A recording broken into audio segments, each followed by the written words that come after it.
صحابہ کرام اور سلف کی دین کے لیے کتنی قربانی ہوا ہے۔ امام بخاری رحمۃ اللہ علیہ متوفی 256 ہجری کی کتاب صحیح البخاری، اس میں کتاب العلم کے تحت باب ہے باب الخروج فی طلب العلم۔ اس کے تحت امام بخاری نے ایک ذیلی عنوان قائم کیا، باب رحل جابر بن عبداللہ الی عبداللہ بن انیس فی حدیث واحد، کہ حضرت جابر بن عبداللہ رضی اللہ تعالیٰ عنہ نے عبداللہ بن انیس رضی اللہ تعالیٰ عنہ کی طرف سفر کیا اور ایک حدیث کے لیے 1 مہینے کا سفر طے کیا، یعنی ایک حدیث کے علم کی خاطر حضرت جابر بن عبداللہ رضی اللہ تعالیٰ عنہ نے جو سفر طے کیا وہ 1 مہینے کا۔ اس سے اندازہ لگائیں کہ حضرات صحابہ اکرام نے علوم نبوت کو کتنی محنت کے ساتھ حاصل کیا۔ میزبان رسول حضرت ابو ایوب انصاری رضی اللہ تعالیٰ عنہ، ان کو پتہ چلا کہ ایک روایت عقبہ ابن عامر رضی اللہ تعالیٰ عنہ نے حدود اور قصاص سے متعلق نبی اکرم صلی اللہ علیہ وسلم سے براہ راست سنی ہے۔ امام حاکم رحمۃ اللہ علیہ متوفی 405 ہجری کی کتاب ہے معرفت انواع علوم الحدیث، اس کی سب سے پہلی جو نوع ہے وہ ہے معرفت سند العالی کے بارے میں۔ اس میں بھی یہ واقعہ ہے اور اختصار کے ساتھ مسند احمد میں بھی کہ حضرت ابو ایوب انصاری رضی اللہ تعالیٰ عنہ نے مدینہ سے مصر کا طویل سفر طے کیا۔ کہاں مدینہ کہاں مصر، 3 ماہ لگے ہیں ان کو اس سفر میں، اور یہ سفر جہاز کا نہیں تھا، آرام دہ گاڑیاں نہیں تھی، عرب کی تپتی ہوئی گرمی، سنگلاخ وادیوں کا سفر، اونٹنی جیسی بے قرار سواری، اور حضرت ابو ایوب انصاری رضی اللہ تعالیٰ عنہ کا بڑھاپا، طویل سفر طے کر کے مصر پہنچے۔ ان کی ملاقات مسلمہ بن مخلد انصاری رضی اللہ تعالیٰ عنہ سے ہوئی۔ انہوں نے پوچھا حضرت کیسے آنا ہوا؟ کہا مجھے پتہ چلا ہے کہ یہ روایت عقبہ ابن عامر رضی اللہ تعالیٰ عنہ نے سنی ہے، میں ان سے براہ راست سننے کے لیے میں نے سفر کیا۔ مسلمہ بن مخلد انصاری نے جا کر عقبہ ابن عامر کو اطلاع دی، اس وقت یہ مصر کے گورنر تھے۔ جیسے انہیں خبر پہنچی کہ آج میزبان رسول اتنا طویل سفر طے کر کے پہنچے ہیں تو وہ فوراً آئے، حضرت سے ملاقات کی، حضرت سے بہت اصرار کیا کہ آپ آئیے ہمارے ساتھ گھر میں ٹھہریے، تھوڑی دیر آرام کیجیے، آپ نے ایک لمبا سفر طے کیا ہے۔ فرمایا میں نے یہ سفر صرف حدیث کی خاطر کیا ہے، آپ مجھے یہ حدیث بیان کرو۔ چنانچہ انہوں نے حدیث بیان کی۔ حضرت ابو ایوب انصاری رضی اللہ تعالیٰ عنہ نے روایت سنی، واپسی کا سفر شروع کر دیا۔ تو اندازہ کیجئے ان کو 3 مہینے لگے ہیں ایک طرف سے سفر میں، تو 3 مہینے کا طویل سفر طے کیا انہوں نے صرف ایک حدیث کی خاطر۔ تو عزیز طلبہ، یہ علم محنت سے آتا ہے، جتنی قربانیاں دیں گے اللہ تعالیٰ مستقبل میں آپ کو اتنی عزت عطا فرمائے گا۔ ہمارے اکابر اور اسلاف نے اس علم کو کتنی محنت کے ساتھ حاصل کیا۔ امام بخاری رحمۃ اللہ علیہ متوفی 256 ہجری کا واقعہ خطیب بغدادی رحمہ اللہ متوفی 463 ہجری نے تاریخ بغداد میں ذکر کیا۔ فرماتے ہیں کہ جب میں آدم بن ابی ایاس رحمۃ اللہ علیہ کے پاس پڑھتا تھا، امام بخاری کہتے ہیں کہ میرے پاس کھانے کے لیے کچھ نہیں ہوتا تھا، تو میں باہر نکلتا اور میں گھاس توڑ لیتا، اور پھر میں اس گھاس کو پانی سے دھو لیتا، اور پھر میں وہ گھاس کچی گھاس کھا لیتا اور اوپر سے پانی پی لیتا۔ تو امام بخاری نے اپنے طالب علمی کے ایام اس طرح گزارے، اتنی محنت کی، اتنی قربانی دی، اللہ نے آج اگر ان کو ایک عزت عطا فرمائی، امیر المومنین فی الحدیث بنایا، ان کی کتاب اصح الکتب بعد کتاب اللہ بنی، تو دیکھیں کتنی ان کی محنت اور مشقت ہے کہ زندگی میں ایسے حالات بھی آئے کہ انہیں گھاس بھی کھانی پڑی۔ ہماری اور آپ کی زندگی میں تو ایسے حالات نہیں آئے۔ آج آپ دیکھیں جب کھانے کا وقت ہوتا ہے، محتمم صاحب محنت کر کے، کوشش کر کے کہیں نہ کہیں سے کوئی ترتیب بنانے کا نظم بنا لیتے ہیں، لیکن اسلاف کی قربانیاں کتنی ہیں۔ تو میری پہلی گزارش تھی عزیز طلبہ، علم محنت سے آتا ہے، جتنی قربانی دیں گے اللہ آپ کو اتنی عزت دے گا۔ فن اسماء الرجال ایک علم ہے، آپ میں جو طلبہ بڑے ہیں وہ اس علم کے بارے میں جانتے ہوں گے۔ زیادہ تفصیلات آپ کے سامنے دورہ حدیث میں اور تخصص فی الحدیث میں آئیں گی۔ یہ اس علم کو کہتے ہیں کہ جو احادیث ہم تک پہنچیں، حدیث کے شروع میں سند ہوتی ہے، سند میں راویوں کے نام ہوتے ہیں، اب ان راویوں کے تفصیلی حالات کہ ہر راوی کا نام و نسب، کنیت، لقب، اساتذہ، تلامذہ، اہل علم کی ان کے بارے میں آراء، ان کی سن ولادت، سن وفات، یہ جو تفصیلی معلومات ہوتی ہیں اسے فن اسماء الرجال کہا جاتا ہے۔ یہ معلومات جو ہم تک پہنچی اس میں دو علماء کا بڑا کردار ہے۔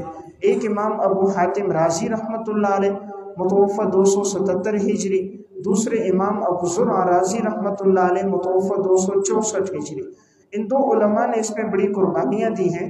ایک ایک شہر میں جا کر ہر راوی کا نام و نسب، ان کی کنیت، لقب، ان کے اساتذہ، تلامذہ، اہل علم کی ان کے بارے میں آراء، ان کی سن ولادت، سن وفات، ان کی زندگی کے زہد و تقوی کے واقعات، یہ تفصیلی معلومات ان علماء نے جمع کی۔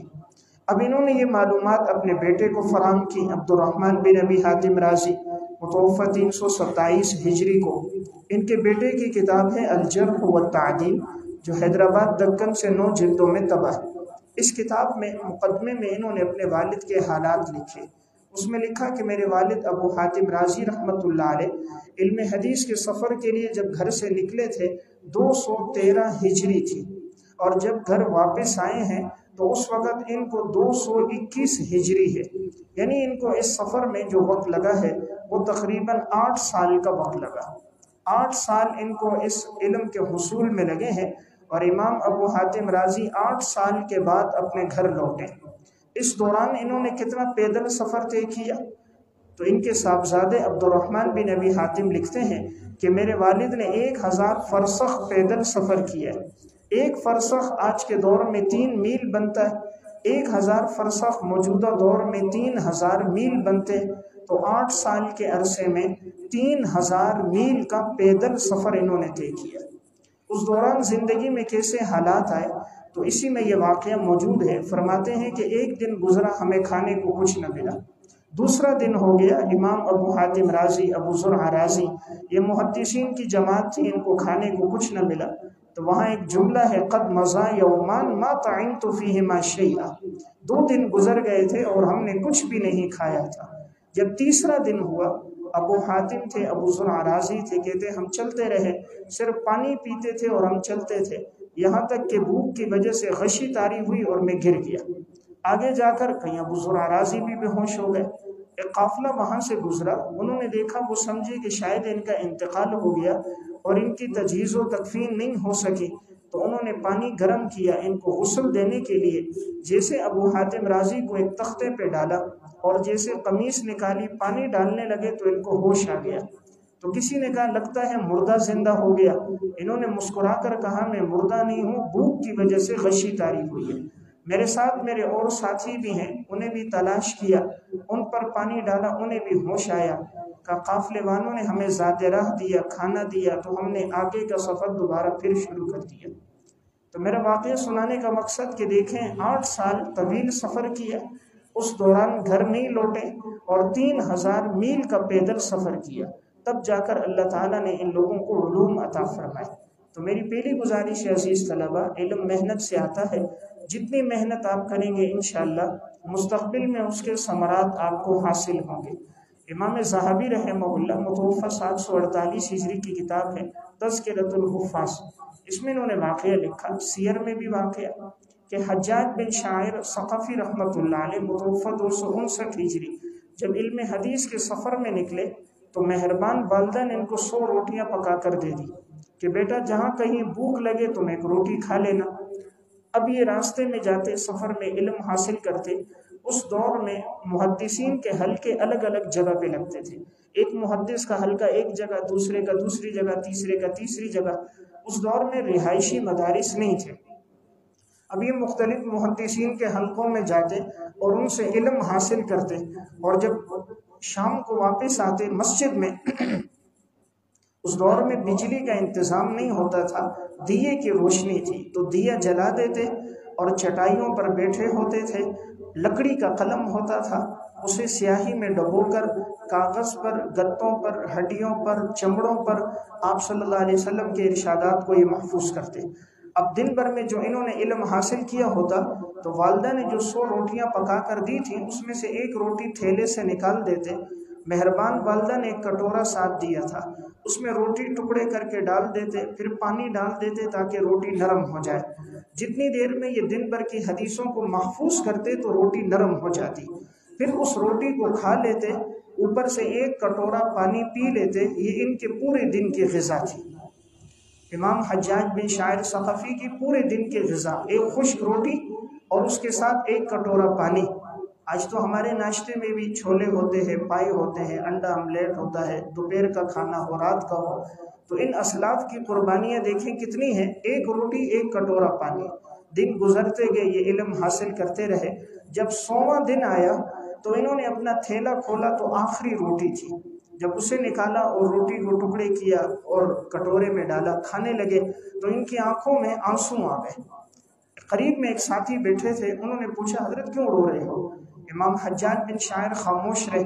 انہوں نے اصرار کیا تو انہوں نے بتا دیا کہ بات یہ ہے کہ میری والدہ نے 100 روٹیاں دی تھی، روزانہ ایک ایک کھاتا تھا۔ اسباب کی دنیا میں آج میں نے دیکھا آخری روٹی ہے تو جیب میں میرے پاس خرچہ موجود نہیں ہے، تو فکر مندی پیدا ہوئی کل کے اور پرسوں کے لیے۔ میں سوچنے لگا کہیں میں علم سے محروم نہ ہو جاؤں، تو میں یہ سوچ کر میری آنکھوں میں آنسو آ گئے۔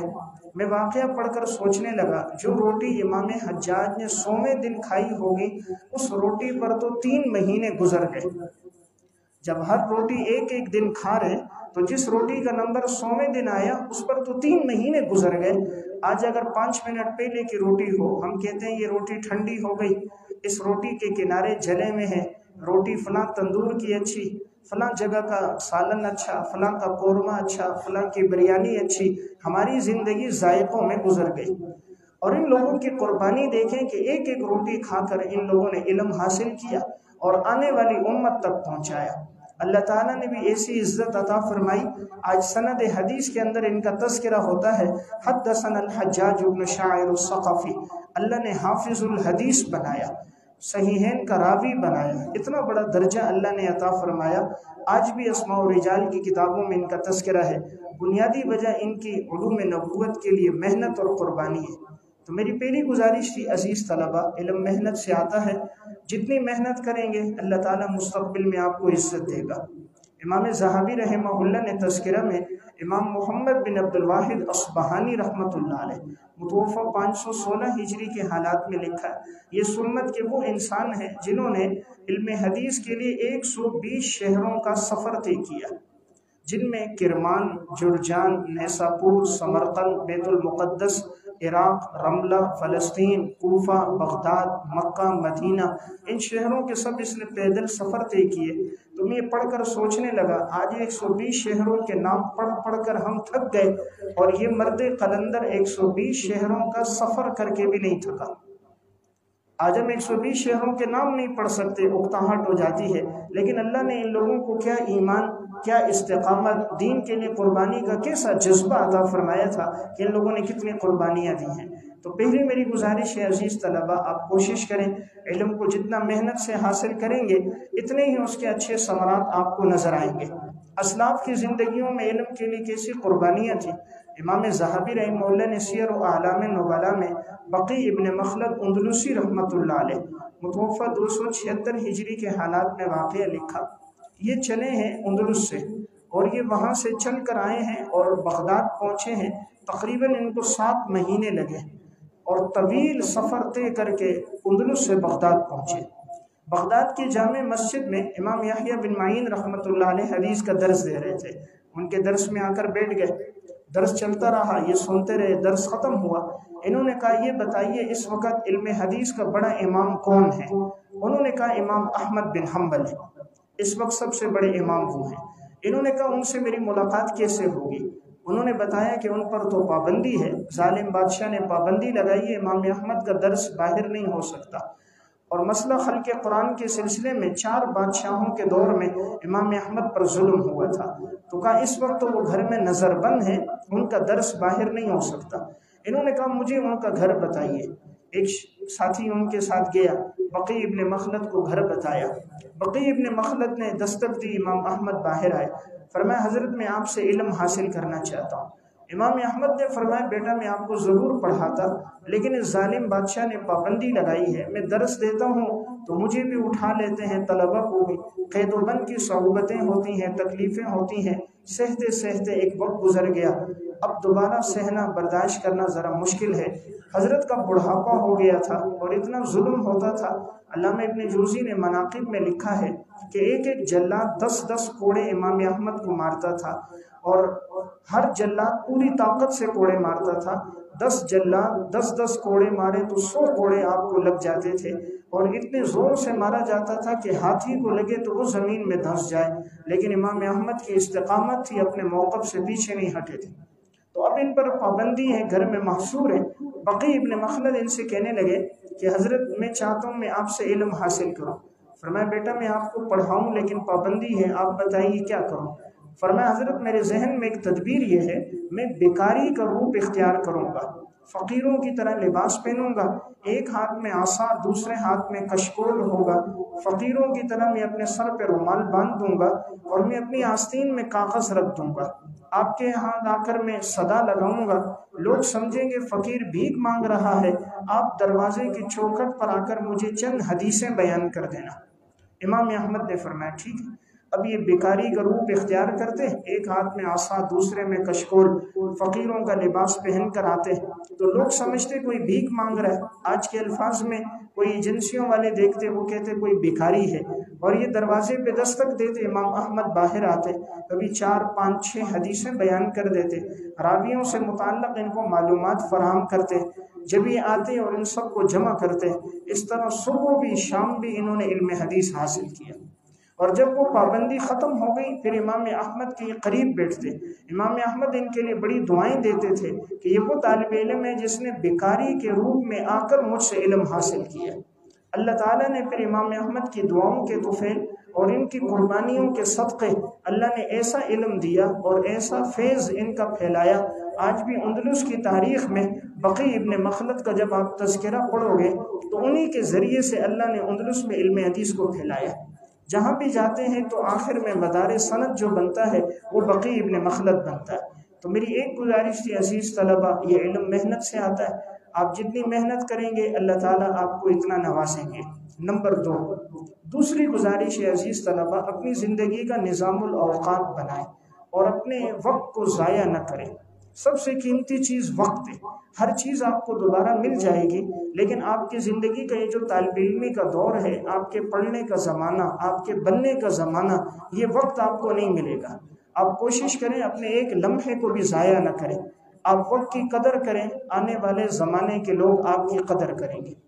ہم یہ جو گلہ کرتے ہیں لوگ ہماری قدر نہیں کرتے، ہم صحیح معنی میں عالم نہیں ہیں۔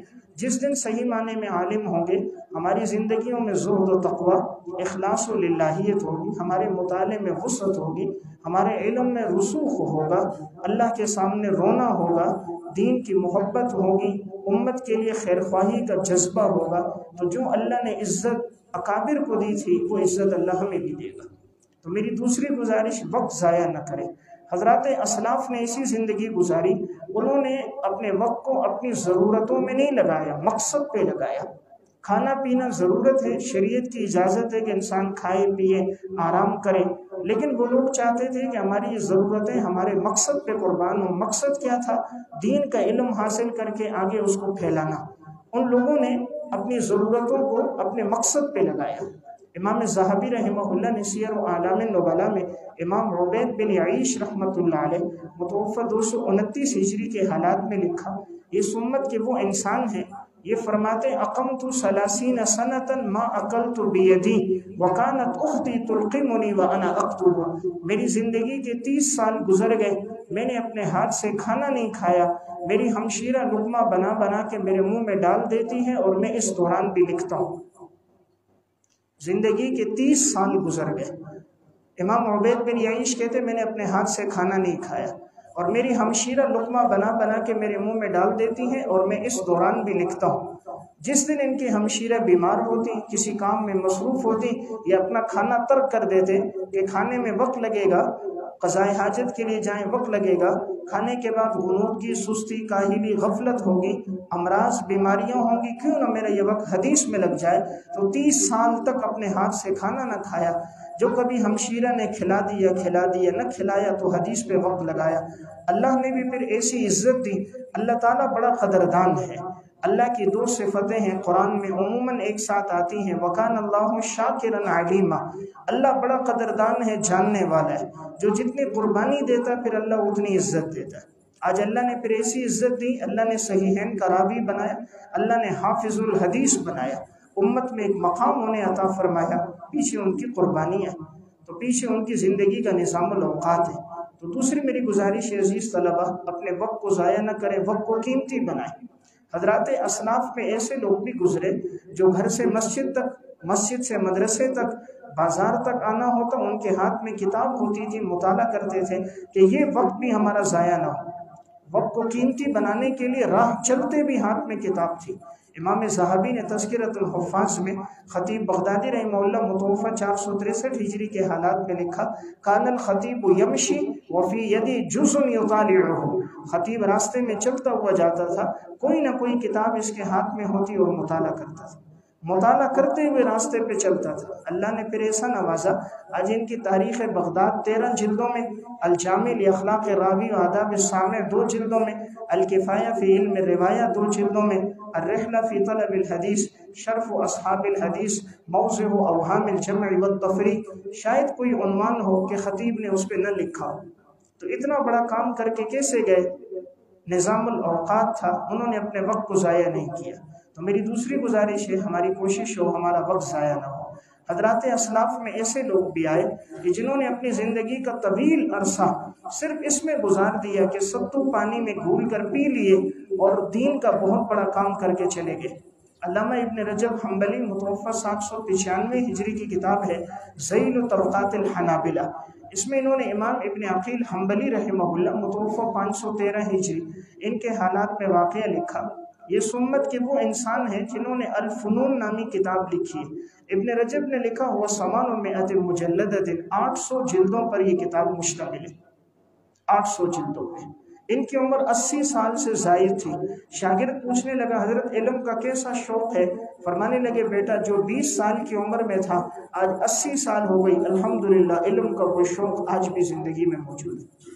شاگرد نے پوچھا حضرت اتنا لمبا کام 800 جلدوں پر آپ نے کیا تو یہ کیسے ممکن ہوا؟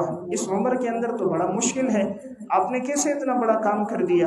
تو یہ فرماتے میں ستو لیتا ہوں، پانی میں گھول کے پی لیتا ہوں، دوسرے تیسرے دن چند لقمے کھاتے تھے۔ اللہ تعالیٰ نے ان لوگوں کو روحانیت پہ باقی رکھا تھا۔ یہ لوگ ذکر و اذکار پر، تلاوت پر، اعمال پر باقی تھے، جیسے فرشتوں کی ایک جماعت ہے، کچھ کھاتی پیتی نہیں، لا یعصون اللہ ما امرہم ویفعلون ما یؤمرون، لیکن بڑے بڑے فرشتے اور بہت بڑی بڑی ذمہ داریاں ان کے ذمے ہیں اور وہ کام کر رہے ہیں۔ تو جب زندگی میں روحانیت ہوتی ہے اللہ تعالیٰ اس پر باقی رکھتا ہے۔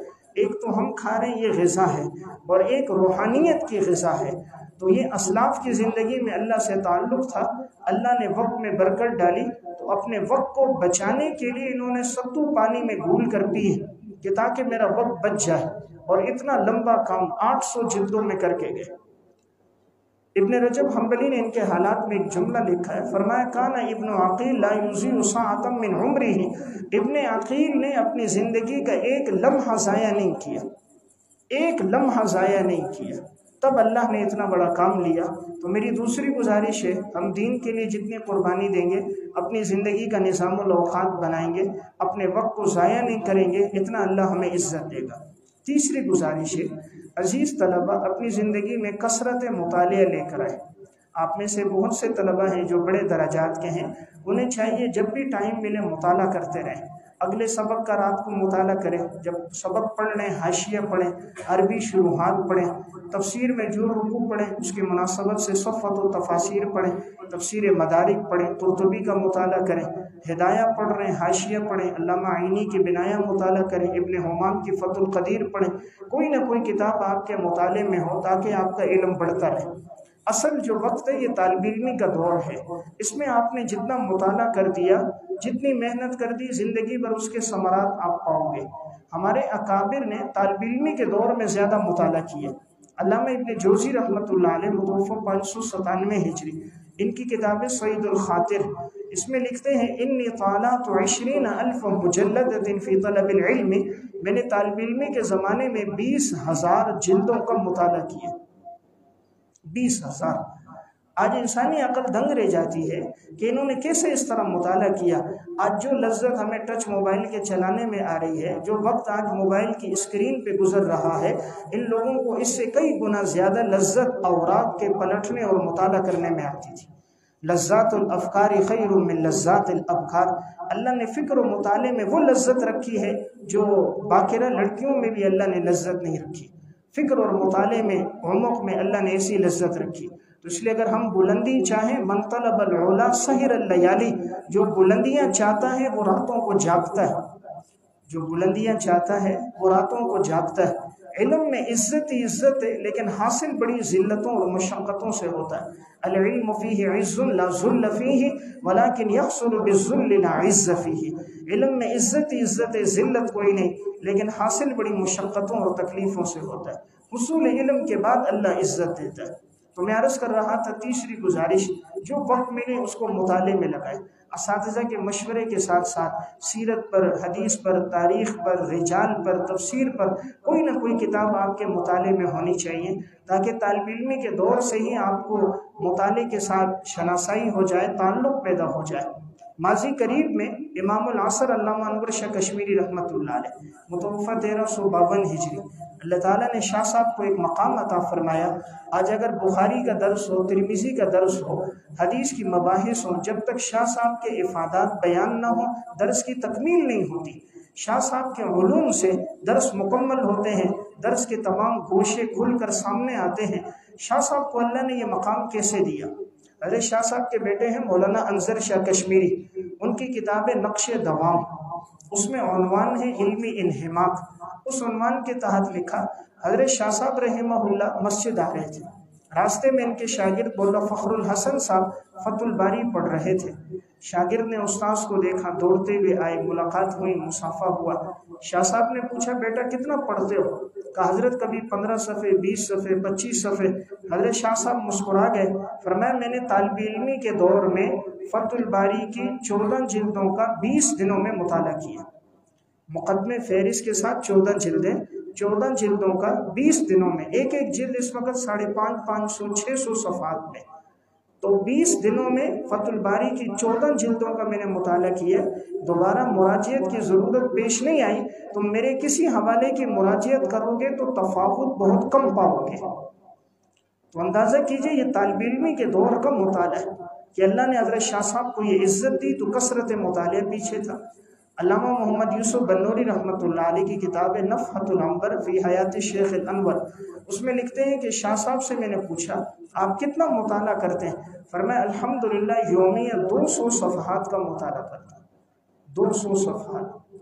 ایک دفعہ شاہ صاحب نے فتح القدیر ابن حمان کی پوری عبارت درس میں پڑھی، پوری بحث پڑھی۔ علامہ یوسف بنوری صاحب کہتے ہیں میں نے بعد میں پوچھا کہ ہو سکتا ہے حضرت نے رات کو مطالعہ کیا ہوگا کہ پوری تفصیلی بحث حضرت نے درس میں سنائی، پوری عبارت زبانی سنائی۔ میں نے پوچھا حضرت رات کو مطالعہ کیا؟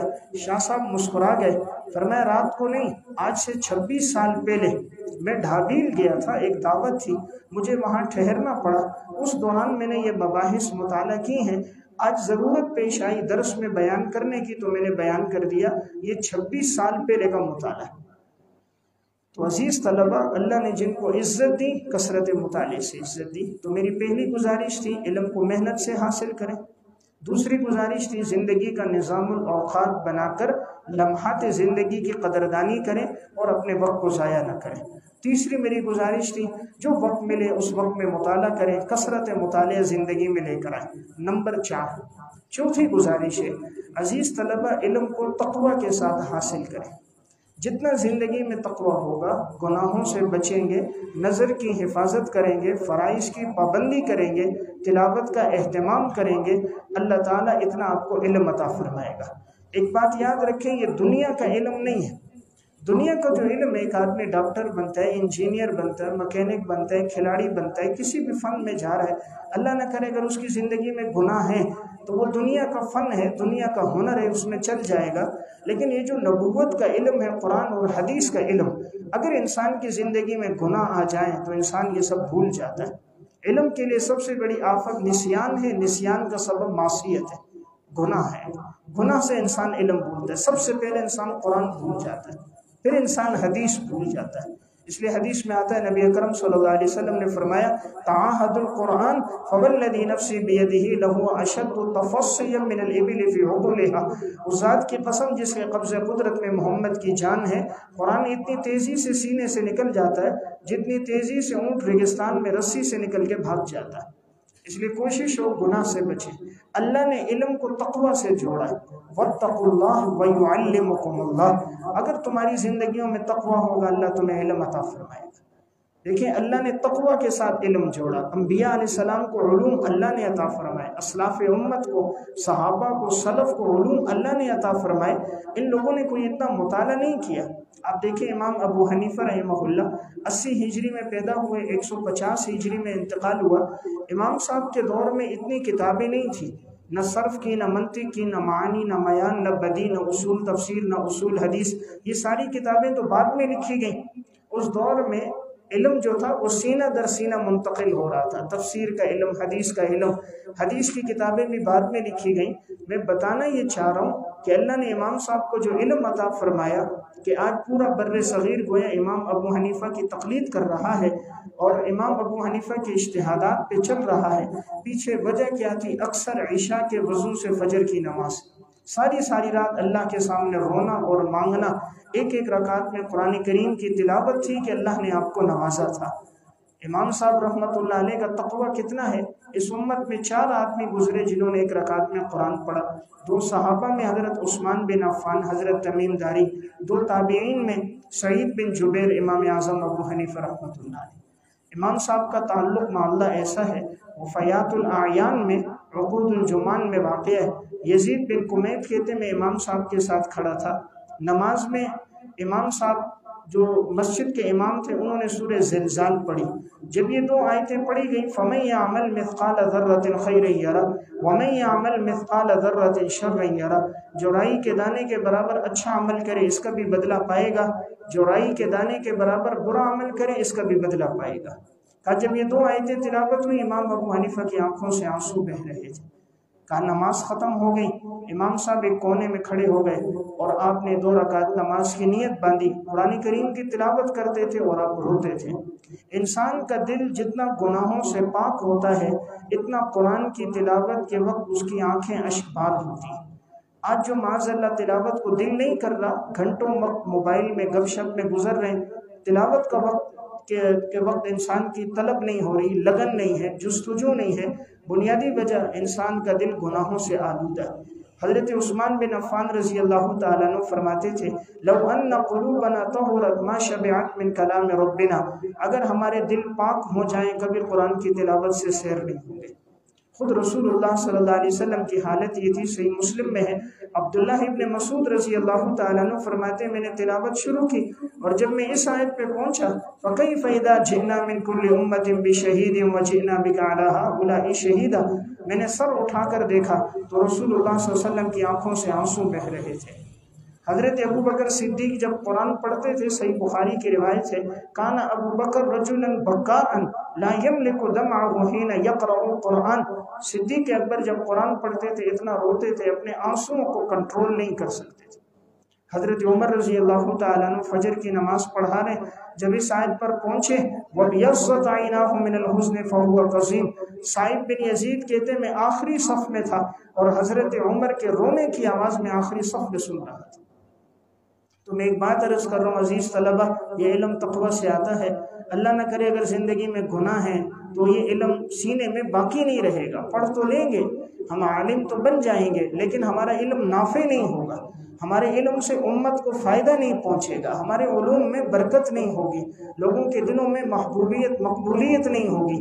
یہ جو اللہ دلوں میں محبت ڈالتا ہے، یہ تقوی سے آتی ہے۔ ان اکرمکم عند اللہ اتقاکم۔ حدیث میں آتا ہے رسول اللہ صلی اللہ علیہ وسلم نے فرمایا جب اللہ کسی سے محبت کرتا ہے، جبرائیل امین سے فرماتا ہے میں فلاں سے محبت کرتا ہوں تم بھی کرو، حضرت جبرائیل علیہ السلام بھی کرتے ہیں، پھر آسمان پہ ندا ہوتی ہے فرشتوں فلاں سے محبت کرو، اس لیے کہ اللہ اور جبرائیل اس سے محبت کرتا ہے، پھر آسمان کے فرشتے بھی محبت کرتے ہیں، پھر زمین پہ ندا ہوتی ہے اللہ فرشتے فلاں سے محبت کر رہے، اے انسانوں تم بھی محبت کرو، اللہ سب کے دلوں میں اس کی محبت ڈال دیتا ہے۔ اور جب اللہ تعالیٰ کسی سے ناراض ہو جاتا ہے، جبرائیل سے کہتا ہے میں فلاں سے محبت نہیں کرتا تم بھی نہ کرو، نہ جبرائیل کرتا ہے نہ آسمان کے فرشتے کرتے ہیں، پھر معاشرے میں جتنے لوگ ہوتے ہیں ان کے دلوں میں بھی اس کے لیے بغض آ جاتا ہے۔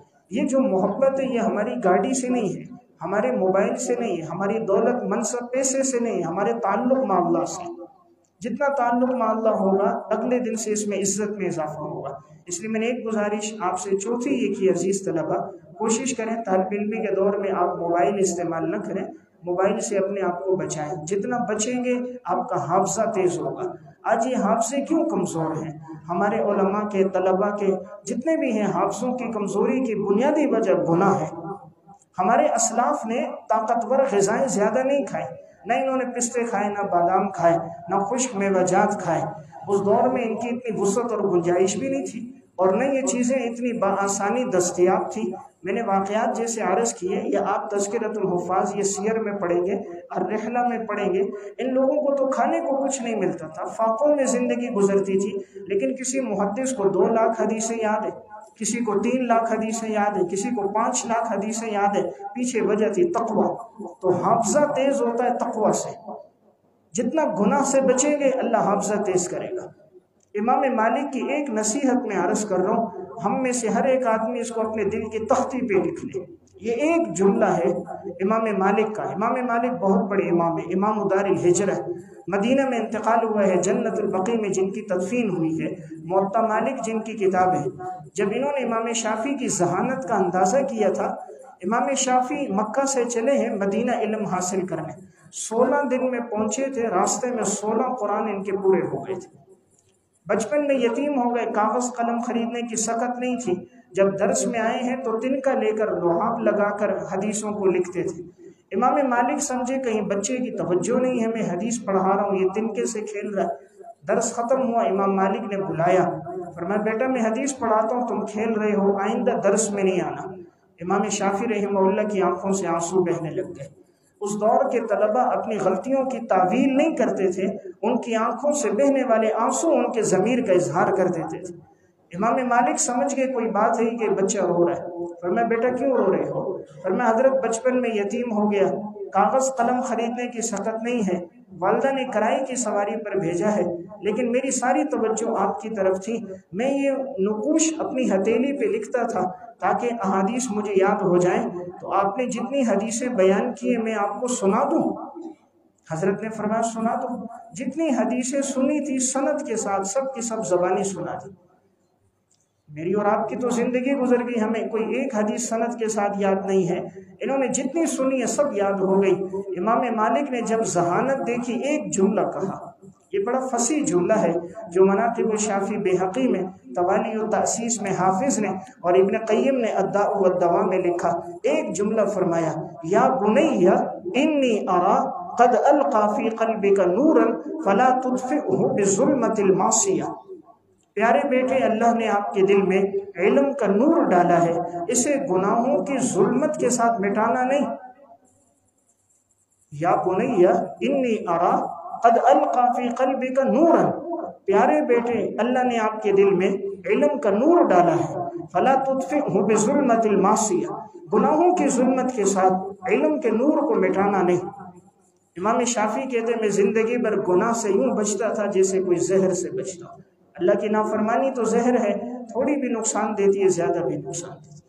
اللہ کی نافرمانی اژدہا ہے، چھوٹا بھی ڈستا ہے بڑا بھی ڈستا ہے۔ اس کی مثال تو انگارہ ہے، چھوٹا بھی نقصان دیتا ہے بڑا بھی دیتا ہے۔ زندگی بھر گناہ سے بچیں، اللہ نے ایسی ذہانت امام شافعی کو دی ہے۔ آج آپ ان کی کتاب الرسالہ، کتاب الام پڑھو، اس نتیجے میں انسان پہنچتا ہے اصول فقہ کی جو مباحث، تفصیلات، تشریحات، تفریعات انہوں نے بیان کی ہیں اس کی نظیر نہیں ملتی۔ اس لیے میری ایک گزارش تھی آپ طلبہ کرام سے، آپ نے کوشش کرنی ہے علم کو تقوی سے حاصل کرنا ہے۔ دیکھیں صاحب ہدایہ کا بہت بڑا مقام ہے. آپ کتاب پڑھ رہے ہیں ہدایہ، یہ کتاب علامہ برہان الدین مرغنانی رحمۃ اللہ علیہ کی، متوفہ 593 ہجری. یہ واقعہ میں نے علامہ اکمل الدین بابرتی متوفہ 786 کی کتاب ہے العنایہ فی شرح الہدایہ، اور علامہ تاج کبرازادہ کی مفتاح السعادہ و مصباح السیادہ، ان دونوں نے واقعہ لکھا ہے. صاحب ہدایہ نے ہدایہ نامی جو کتاب اس وقت 4 جلدوں میں ہے، انہوں نے یہ کتاب 13 سال کے عرصے میں لکھی، اور 13 سال روزے کی حالت میں لکھی ہے. میں عبارت پڑھ رہا ہوں جو بابرتی کی عبارت ہے، کانا صائما فی تلک المدت وکانا لا یفطر اصلا وکانا یجتہد الا یطلع علی صوم احد. 13 سال روزے کی حالت میں لکھا، اور یہ چاہتے تھے کسی کو پتہ نہ چلے کہ میرا روزہ ہے. جب کھانا لایا جاتا یہ کھانا لانے والے کو بھجوا دیتے، اور کسی شاگرد کو کسی مستحق کو کھانا کھلا دیتے. کسی کو پتہ نہیں ہوتا تھا کہ حضرت کا روزہ ہے، خادم خاص کے علاوہ کسی کو پتہ نہیں تھا. انتقال کے بعد پتہ چلا کہ حضرت نے 13 سال روزے کی حالت میں ہدایہ نامی کتاب کو لکھا ہے. آج اللہ نے ایسی مقبولیت عطا فرمائی. حضرت شاہ صاحب جو علوم کے سمندر ہیں، بحر بے کنار ہیں، شاہ صاحب سے پوچھا کہ حضرت آپ فتح القدیر لکھ سکتے ہو؟ فرمایا لکھ سکتا ہوں انشاءاللہ. حضرت نصب الرایہ لکھ سکتے ہو؟ فرمایا لکھ سکتا ہوں. حضرت ہدایہ لکھ سکتے ہو؟ فرمایا ہدایہ کے چند سطریں بھی نہیں لکھ سکتا. اللہ نے ایسی مقبولیت دی. آج درس نظامی میں ہدایہ جیسی کتاب کوئی نہیں، فقہ حنفی میں اس کتاب کی نظیر نہیں. پیچھے وجہ ہے تقوی. اس لیے میری چوتھی گزارش تھی، آج علوم کیوں محفوظ نہیں ہے، ہمیں اسباق ہمیں کیوں یاد نہیں رہتے؟ بنیادی وجہ نظر کی حفاظت نہیں، فرائض کے اندر پابندی نہیں ہے، اس وجہ سے آج ہمارا حافظہ کمزور ہے. اس لیے میری چوتھی گزارش ہے آپ تقوی میں زندگی گزاریں. آپ میں جو طلبہ حافظ ہیں وہ 2 سپارے یومیہ پڑھیں، خصوصاً فجر کی نماز سے اشراق تک کا وقت بڑا بابرکت ہے. اس وقت کو تلاوت میں لگائیں، 2 سپارے روزانہ پڑھیں. اپنی زندگی میں اشراق کو، اوابین کو، قیام اللیل کو لے کر آئیں. دن میں کچھ نہ کچھ 10 رکعت 15 رکعت کچھ نہ کچھ نوافل کا بھی اہتمام ہو. جتنے نوافل کا اہتمام ہوگا علوم میں برکت ہوگی. دیکھیں امام ابو یوسف رحمہ اللہ سے زیادہ تو ہم مصروف نہیں، یہ وقت کے چیف جسٹس ہیں. امام ذہبی نے تذکرۃ الحفاظ میں لکھا یومیہ 200 رکعت امام ابو یوسف چیف جسٹس ہو کر 200 رکعت پڑھتے تھے. امام احمد بن حنبل حلیۃ الاولیاء میں 300 رکعت نوافل پڑھتے تھے. امام ابو قلابہ 400 رکعت نوافل پڑھتے تھے. اس لیے نوافل بھی ہو، تلاوت بھی ہو. جتنا تلاوت کا معمول ہوگا علوم میں برکت ہوگی. نمبر 5، آخری 5ویں بات عرض کر رہا ہوں. عزیز طلبہ، اپنی زندگی میں تعلق مع اللہ اور دعا لے کر آئیں. اللہ سے تعلق پیدا کریں اور اپنی زندگی میں دعا کا اہتمام کریں. اگر حافظہ کمزور ہے، سبق یاد نہیں ہوتا، یہ سبق بھول جاتے ہیں، یہ سمجھ نہیں آتا، مایوس نہیں ہونا چاہیے. اللہ تعالیٰ کے خزانوں میں کوئی کمی نہیں. جس اللہ نے ہمارے اکابر کو حافظے دیے، حافظ ابن حجر، امام ذہبی، علامہ انور شاہ کشمیری کو، وہ اللہ مجھے اور آپ کو بھی دے سکتا ہے. اللہ تعالیٰ کے خزانوں میں کوئی کمی نہیں. سونے اور چاندی کا پیدا کرنے والا بھی اللہ، یاقوت اور زمرد کا خالق بھی اللہ، تیل اور پیٹرول اور معدنیات کا خالق بھی اللہ، حافظے کی نعمت دینے والا جس نے امام بخاری اور مسلم کو، امام ابو داؤد اور دارقطنی کو حافظہ دیا، اس اللہ کی سلطنت خزانے آج بھی ہیں. وَلِلَّهِ خَزَائِنُ السَّمَاوَاتِ وَالْأَرْضِ وَلَكِنَّ الْمُنَافِقِينَ لَا يَفْقَهُونَ. زمین آسمان کے خزانوں کا مالک اللہ ہے، لیکن منافق نہیں جانتا. اس لیے میری ایک گزارش تھی، 5ویں چیز میں عرض کر رہا ہوں، اللہ سے رو رو کے مانگے. آپ میں جن بچوں کو سبق سمجھ نہیں آتا، رات کے آخری پہر میں اٹھیں، فرض نماز کے بعد دعا کریں، قرآن کی تلاوت کے بعد دعا کریں، 4 منٹ 5 منٹ اللہ سے مانگا کریں رو رو کے. اللہ تعالیٰ آنسوؤں کی بڑی لاج رکھتا ہے. ندامت کے 2 آنسو اللہ کے سامنے بہہ جائیں، اللہ ماضی کے گناہ معاف کر دیتا ہے. جو مانگے اللہ عطا کر دیتا ہے. اللہ نے آنسوؤں میں کیسی طاقت رکھی ہے. میں 2 واقعات سنا کے بعد سمیٹ رہا ہوں. امام ابن العماد حنبلی رحمہ اللہ، متوفہ 1089 ہجری کی کتاب ہے شذرات الذہب فی اخبار من ذہب. اس میں علامہ تفتزانی رحمۃ اللہ علیہ کے حالات میں واقع ہے.